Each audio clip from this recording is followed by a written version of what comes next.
Magandang araw po sa aming mga kapitbahay mula Bulacan, Bataan, Pampanga, and Tarlac. Nandito po tayo muli sa Mrs. Galang's Kitchen for another episode. Ano bang iluluto natin ngayon? Carrot cake. Pero cake na hindi niluto sa oven. Ah, saan siya iluluto? Sa babaw ng stove. Kaya it's called stove top carrot cake. Very interesting, but para tamang-tama ito, no? Para doon sa mga nagsasabi, hindi ako makakagawa ng cake kasi wala akong oven. So that is not always true. So, pag na po natin patagalin, we will be back.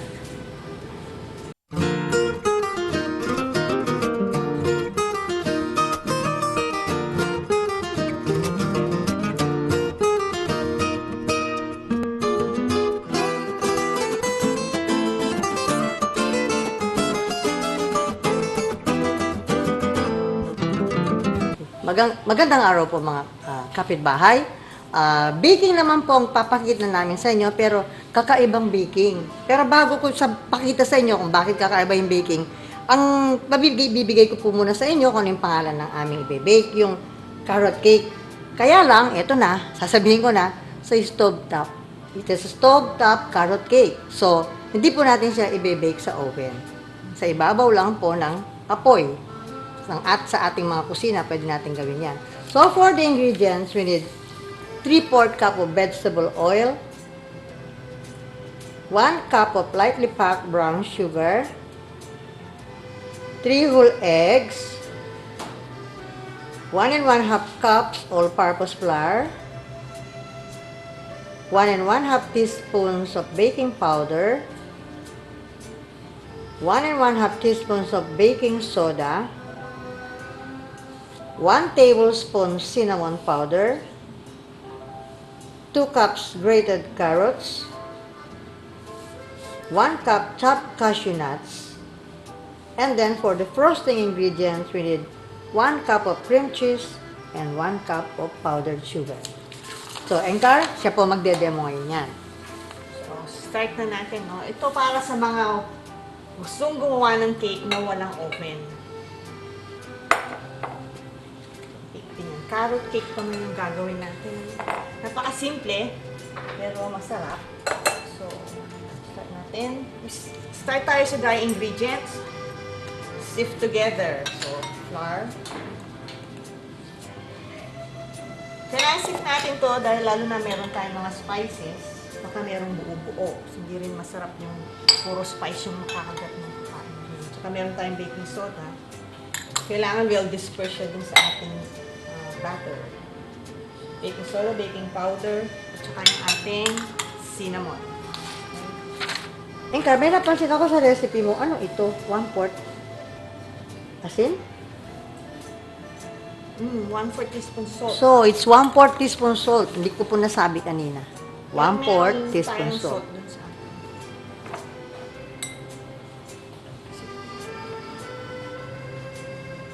Siguraduhin lang natin walang lumps. So, tapos, set aside. Mix muna natin together yung ating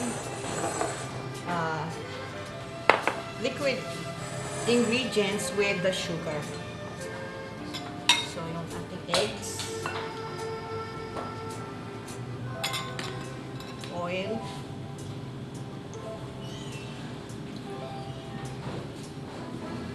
ang ating sugar. Tapos, gagamit tayo ng wire whisk, no? Para mas madali.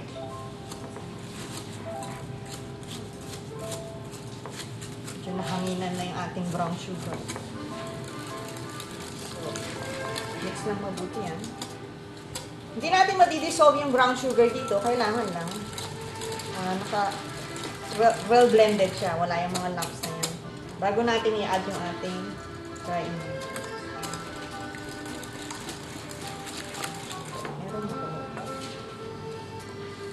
So, pwede rin mong i-bake ito. So, wala tayong papalitan. Same recipe? Same recipe. Same method? Same method. Okay. Siguraduhin lang natin walang buo. Tagal na kasi naka-expose.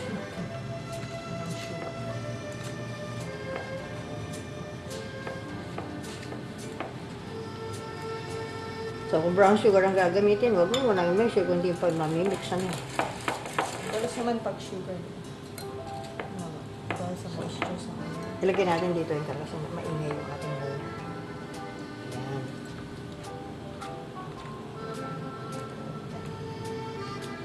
Walang sigurang ganyan.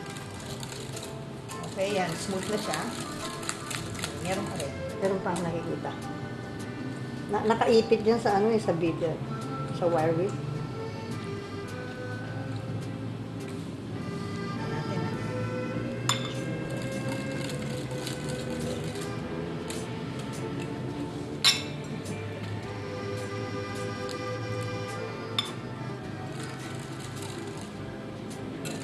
Okay, yan. So, add na natin ngayon yung ating dry ingredients. Di na tayo gamit ng wire whisk kasi medyo mabigat. So, fold na lang natin using our scraper. Ginamit natin. Push nyo lang yan. Inside. Hindi masela na recipe yan ano. Parang muffin lang. Parang Fold. muffin. Actually, hindi maselan to kahit sa folding. Sa dami ng oil niya, hindi naman pupunat yung ating gluten.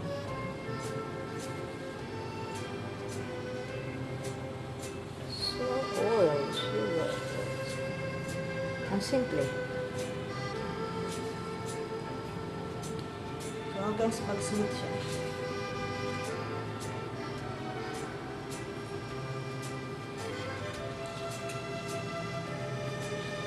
And then, ano yung baking pan na gagamitin mo dyan? Yung ating non-stick na skillet. Tapos, add natin ang carrots. Folding din. So, pwedeng skillet, pwedeng wok. Kaya lang nasa, syempre yung shape, ano. Hanap kayo ng lutuan. Saucepan, pwede rin. Yung medyo diretso naman Yung side. yung side. Add natin yung carrots. Marami yung carrots natin. Maganda yan dun sa mga batang ayaw kumain ng gulay. Tapos, so, wait lang. Pag na-blend na natin to, tapos na, niluto na natin. Sa kawali. Dito sa ating satwa. Non-stick siya. Mas maganda kung non-stick. Pwede hindi non-stick kasi yung oil naman nito hindi siya Mm. So, kaya merong tendency to sunog dito sa bandang gitna. Ako yung nakatapat sa apoy. Kasi So, brown yung oo. baking pan, ay yung mo, Hindi, lutuan mo. kahit na dahil diretso sa apoy. So, yung part na nakatapat sa apoy.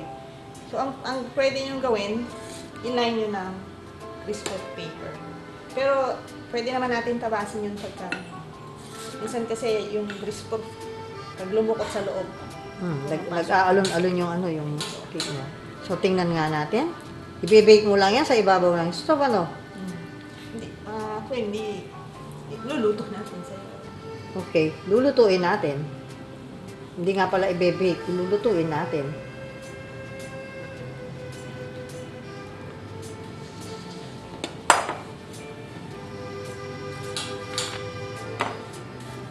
Kailangan mo ng takip. Meron na.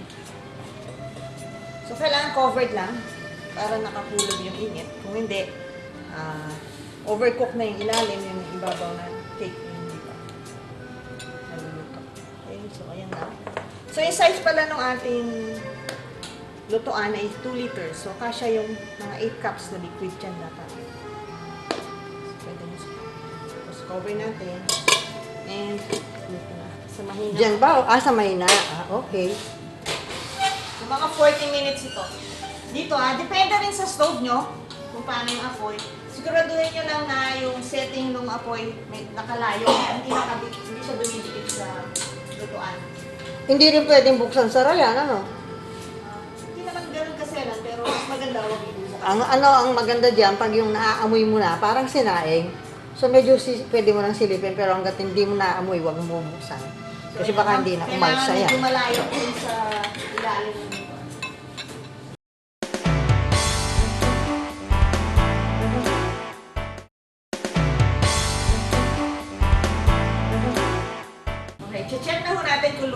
ating carrot cake. Yan. So, pareho lang pag nagbe-bake. Insert at toothpick sa center. Pagka nilabas nyo, wala nang dumidikit. Luto na yung cake natin. So, luto na yung cake natin. Palalamigin natin, habang hinihintay natin siya lumamig, gagawin naman natin yung icing. So, ingredients. 1 cup ng cream cheese at 1 cup ng powdered sugar.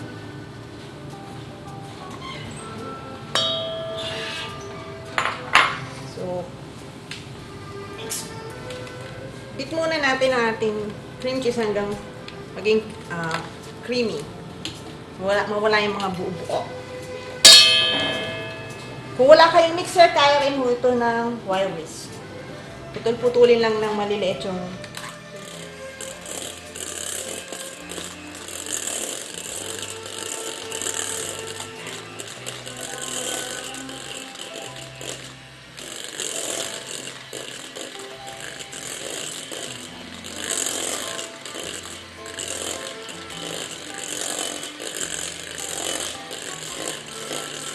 pagka-smooth na, wala na siyang buo-buo, pwede na natin i-add yung ating powder.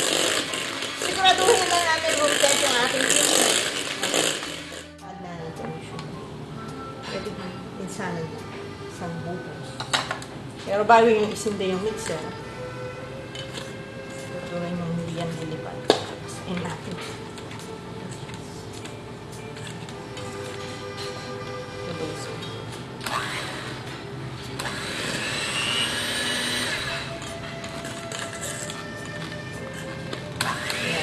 Natin yan hanggang smooth. Madali na siyang i-spread.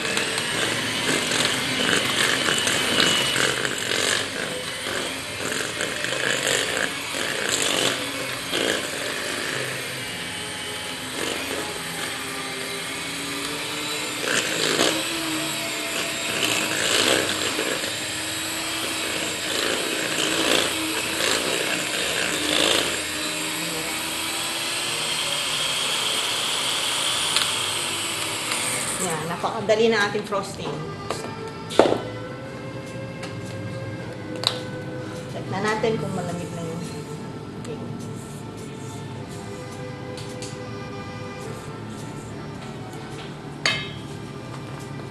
Okay, so i-decorate natin, no? Lagay natin siya sa ating cake tray. O kung meron tayong cake board, ito yung sa serving plate. Ay, sa tray. Ayan. Tabi muna tayo ng pang-decorate natin. So, pag carrot cake, kailangan alam na carrot cake yung nasa loob. Hindi nila alam ano yung cake na nandun. Sinerve nyo. Decorate natin yun.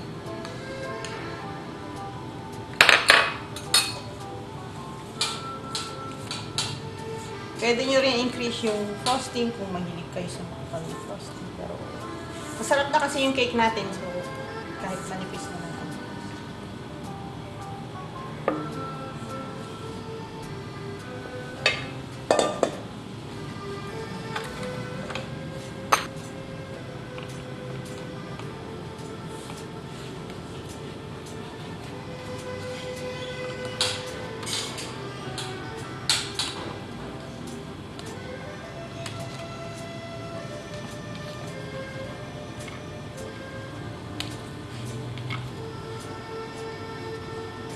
Sharp yung mga gilid ng ganyan or sundan natin yung shape ng cake.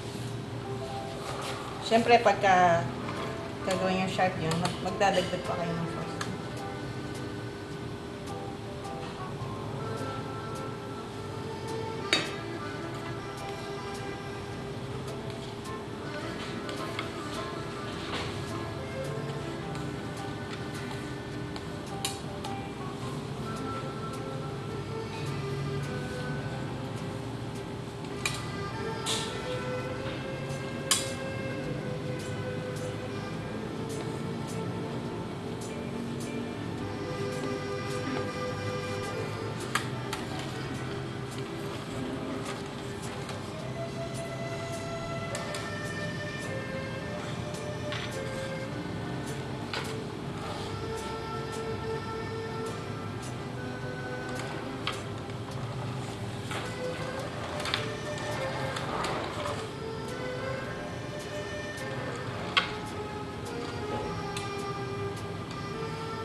manipis ng ating. So, lalagyan na natin carrots. Para lang alam na carrot cake yung ginawa. So, magkukulay tayo ng tabi tayo ng konting frosting.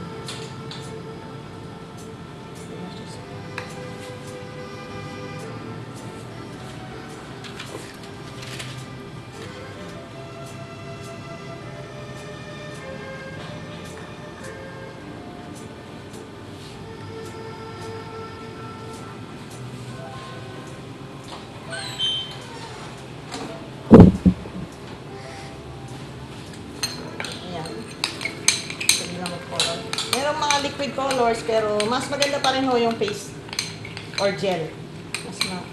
Konti lang ilalagdag nyo, kukulay na siya. So, hindi lalabnaw yung ating icing. Dito natin i-cart na.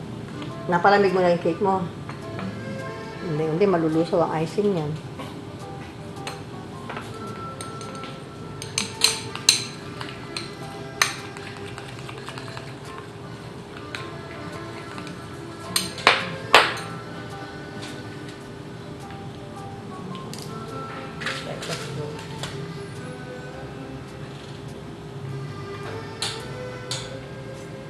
Parang mas hindi ka experienced na baker, magagawa mo yan ah.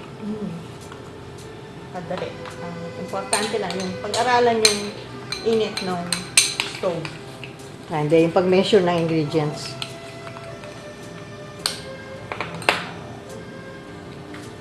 Kahit walang mixer, kahit walang oven.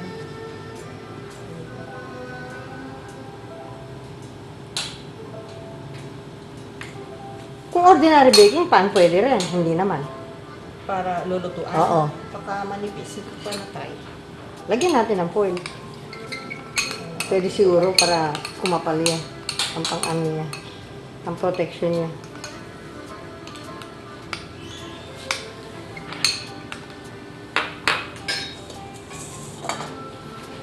Okay, so kahit wala na tayong tip, ano? Walang tayong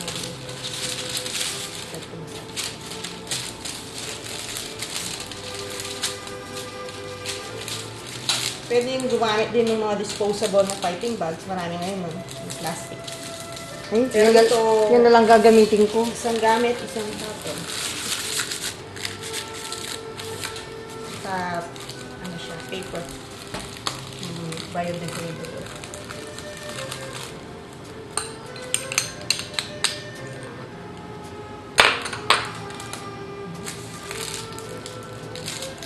Yung iba gumagamit ng freshly grated carrot sa ibabaw, I will not advise that. Kasi hindi tatagal yun eh. Kung isa-serve na Aamagin agad, agad. parang paggagaan. Oo, kung isa-serve agad, pwede. Kailangan isa-serve nyo agad.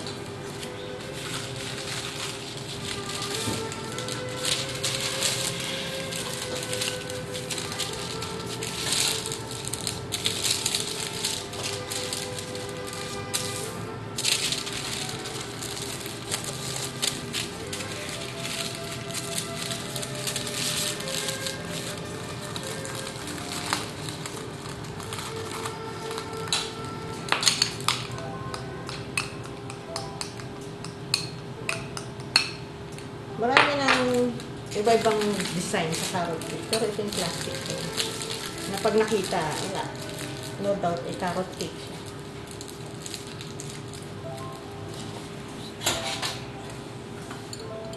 Pero kung mas kung di sila marunong mag-decorate, pwede na yan. Masarap naman eh. Pwede.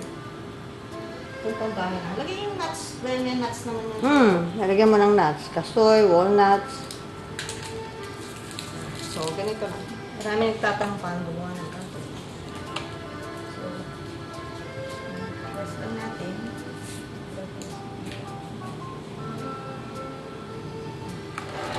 Tapos, tapat natin. Okay.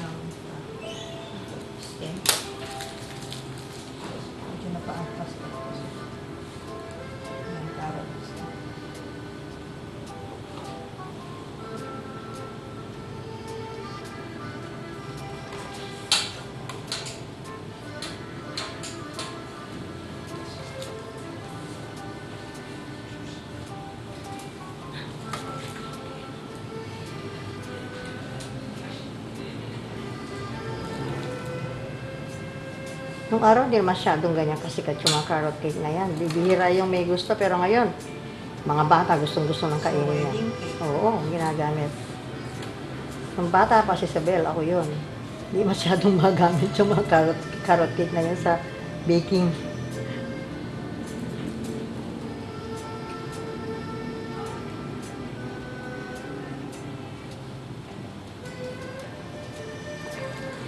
Madaling gawin to, basta mag-practice kayo at medyo matyaga. Kung kulang ka sa tiyaga sa cake decoration, di ka Ayun na pwede. yung ating Carrot cake.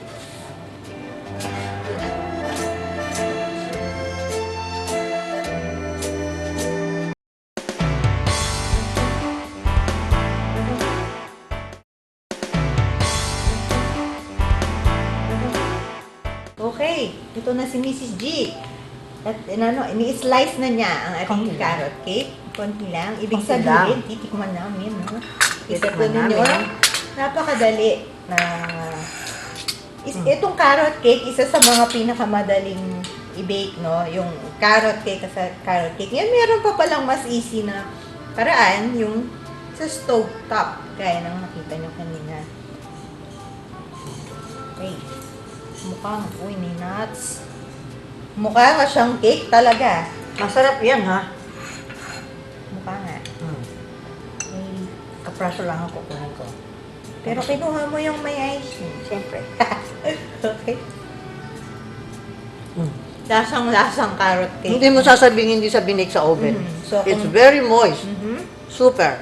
So, kung meron kayong gustong bula-bulahin na marunong kayong mag-bake, tamang-tama ito. Kahit wala kayong oven. Okay? At pagka nagawa nila yan, mag-ano naman sila sa Facebook, sabihin, thank you, Mrs. Galang. Actually, maraming na po kaming naririnig na ganyan, no? Na nata-try down lang yung mga recipes namin at nag-enjoy naman sila sa kanilang ginagawa at natututunan. Okay, kung meron po kayong mga questions, comments, or suggestions, mag-message lang po kayo sa aming Facebook page, www.facebook.com/Mrs. Galang's Kitchen. Tignan nyo ang nanay ko, ayaw tugilan yung cake. Pahala ka dyan. Masarap po Magkwento kasi. ko ng magkwento, kakain Okay. ako. That concludes another episode ng Mrs. Galang's Kitchen. Maraming salamat po.